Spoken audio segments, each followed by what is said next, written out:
Good evening. You're watching AWANI Tonight with me, Saraya Mia. Communications Minister Fami Fadil has reminded all media practitioners to wait for an official statement from the Pardons Board regarding Datuk Sri Najib Razak's appeal for a royal pardon.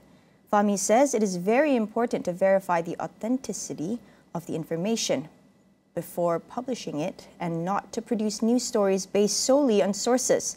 He added that he had also checked with the Cabinet Stratcom as well as Law and Institutional Reform Minister Datuk Sri Azalina Othman Said, but was informed to wait for an official announcement from the Pardons Board.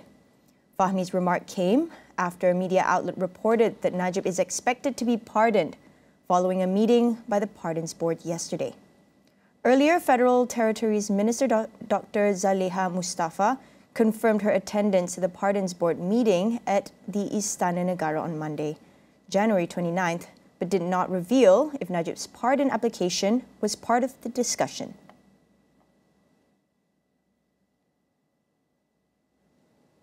Malaysia ranked 57th out of 180 nations in the 2023 Global Corruption Perceptions Index (CPI), measured by Transparency International. The country also rebounded to 50 points in 2023, up 3 points from 47 in 2022, marking the first time in 2 years that the country managed to reach the 50-point mark. Since 2019, Malaysia's scores on the CPI have been on a downward trend after a high score of 53 that year. Meanwhile, Singapore was the top-ranked nation in ASEAN with 83 points, while Malaysia trails in second place, followed by Vietnam, 41, Thailand, 35, Indonesia and the Philippines tied at 34, Laos, 28, Cambodia, 22, and Myanmar at 20th place. Every single ASEAN member, except for Malaysia and Singapore, fell in the latest CPI. Globally, Denmark placed top again with 90 points, followed by Finland, 87, New Zealand, 85, and then Norway, 84. The CPI ranks 180 countries and territories around the globe by their perceived levels of public sector corruption, scoring on a scale of 0, highly corrupt, to 100, very clean.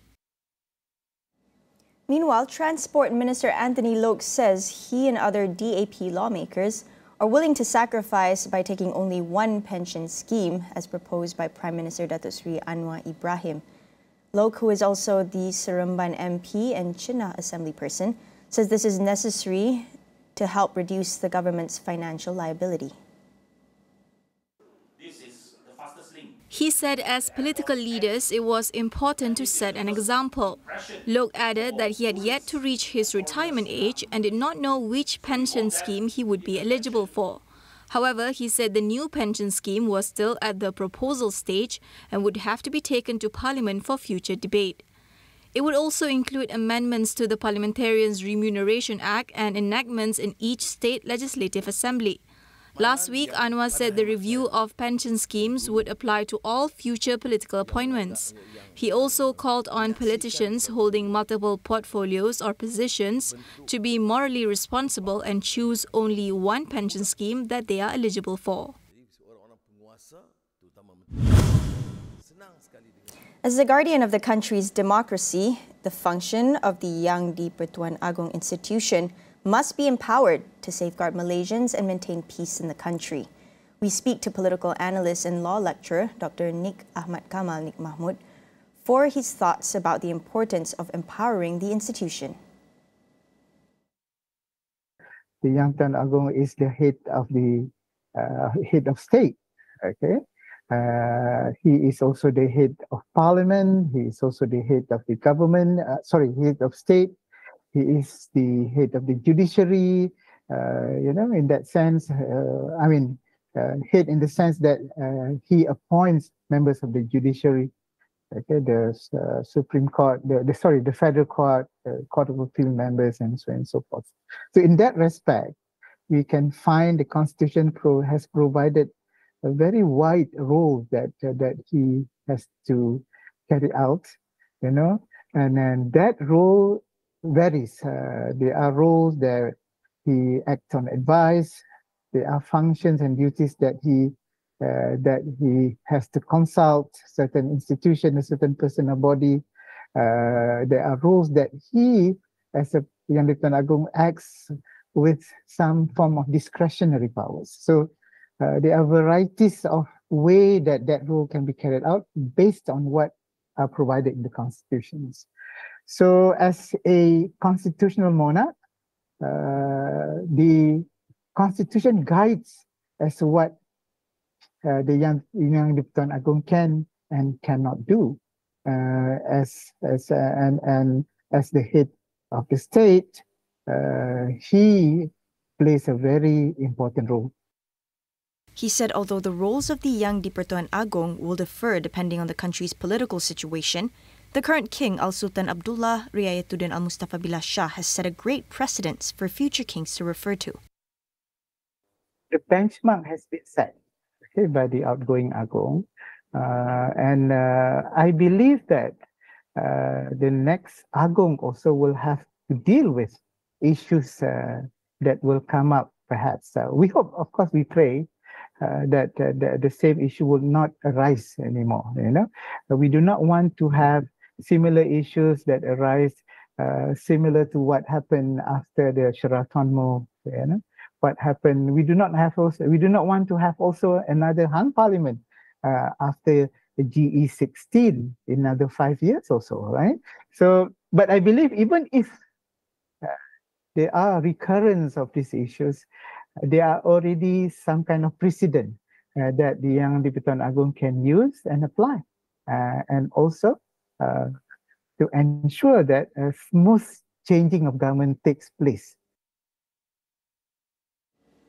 We'll take a quick break. Don't go anywhere.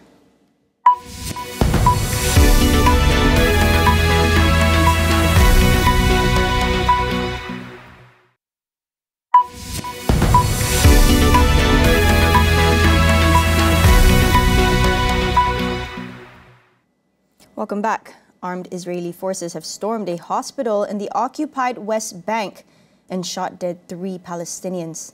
A CCTV footage circulating online show undercover troops dressed as women and medical workers pacing through a hospital corridor with rifles.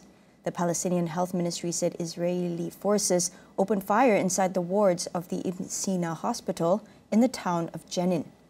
The ministry condemned the raid and called on the international community to pressure Israel's military to stop such operations in hospitals. Separately, Israeli authorities confirmed that its commandos, disguised as Palestinians, killed 3 gunmen in a hospital, one of whom they accused of planning an imminent attack. South Korean President Yoon Suk-yeol blocked a bill to launch a new investigation into the Itaewon crowd crush that killed 159 people in 2022. His veto comes after the opposition-backed bill was described as politicized and possibly in violation of the Constitution. The special bill put forward by Parliament would have included an independent panel appointed by the ruling party, the opposition and relevant groups. The move to block the bill was heavily criticized by relatives of the victims and the opposition, who argued that the government's handling of the disaster had been inadequate. However, Prime Minister Han Duck-soo denied that an earlier investigation by police and prosecutors was flawed. A report last year concluded that a lack of preparation was the main cause of the deadly crush. No senior government figures have resigned or been sacked over the incident. In other news, Pakistan's former Prime Minister Imran Khan has been sentenced to 10 years in prison for leaking state secrets. Khan, who was ousted as leader by his opponents in 2022, is already serving a 3-year sentence after being convicted of corruption. He has described all the charges against him as politically motivated. The case relates to allegations that Khan leaked the contents of a secret cable sent by Pakistan's ambassador in Washington to the government in Islamabad when he was Prime Minister. The same sentence was handed down to Shah Mahmood Qureshi, Vice President of the Pakistan Tehreek-e-Insaf Party, who served as Foreign Minister under Khan. The PTI said it would challenge the court's decision, calling it a mockery. The conviction under the Secrets Act comes a week before a general election in which Khan is barred from contesting. Pakistan goes to the polls on 8th February amid allegations that the PTI is being prevented from campaigning by the authorities. Elon Musk announced that his company Neuralink has implanted the first brain chip in a human patient. In a post on X, Musk said that the patient is recovering well and that initial results of the procedure were promising. The neurotechnology company, co-founded by Musk in 2016, aims to build direct communication channels between the brain and computers using only neural signals. Neuralink began recruiting patients for its first in-human clinical trial last year after receiving approval from US regulators. The billionaire says Neuralink's first product is called telepathy. If the technology works properly, patients with severe degenerative diseases such as ALS could one day use the implant to communicate or access social media by moving cursors and typing with their minds. Dengue infections has nearly doubled in 2023, with over 123,000 cases, up by 86.3% from the previous year, amid a global surge in infections. On Neglected Tropical Diseases Day, Drugs for Neglected Disease Initiative DND Southeast Asia Director Jean-Michel P. Daniel shares the ongoing efforts into finding treatment for the disease.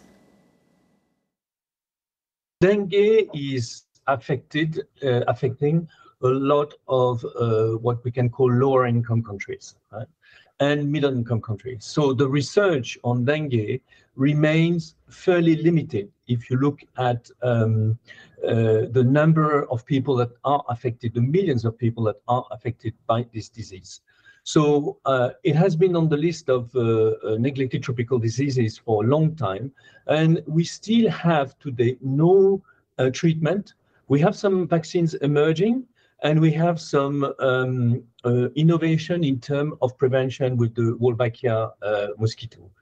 Now, this is fairly recent, and this is still not enough to tackle the burden of dengue, especially in Asia, the global south. We have learned a lot in terms of dengue. We know how to treat patients, and there's less people that die from dengue. But the burden on the health system is tremendous, because we don't essentially have a treatment. So when we have a dengue patient, we put him in a hospital bed if we feel, he or she might get complication. And it's a lot of work to monitor that patient. So this is why, dengue remains a neglected tropical disease. According to Jean-Michel, DNDi is forming a dengue alliance with dengue endemic countries, including Malaysia, to find a safe, affordable and effective treatment for dengue. Today, dengue research is led by institutions in what we can refer to as the global north, very rich countries. To put an endemic country like Malaysia at the center of medical research means that we have the expertise of doctors and nurses that actually treat patients and have a really deep understanding of the disease rather than of the virus. Jean-Michel also commended Malaysia's efforts in fighting dengue, but said more can be done by individuals starting at home. Malaysia is doing quite well. I think the question is more, what can we do as individuals? In terms of prevention, I think all of us, and I can include myself in there, we are a bit lazy when it comes to preventing around our house or in our house, stagnant water. Stagnant water is where the Aedes mosquito breeds. So I think, what Malaysia could do is each of us individually should be really more responsible in making sure there is no stagnant water around houses, because, a lot of the dengue prevalent area are actually in urban area. It's where humans create the possibility for mosquitoes to breed. That report wraps up Awani Tonight. Thank you for watching. I'm Soraya Mia. Good night.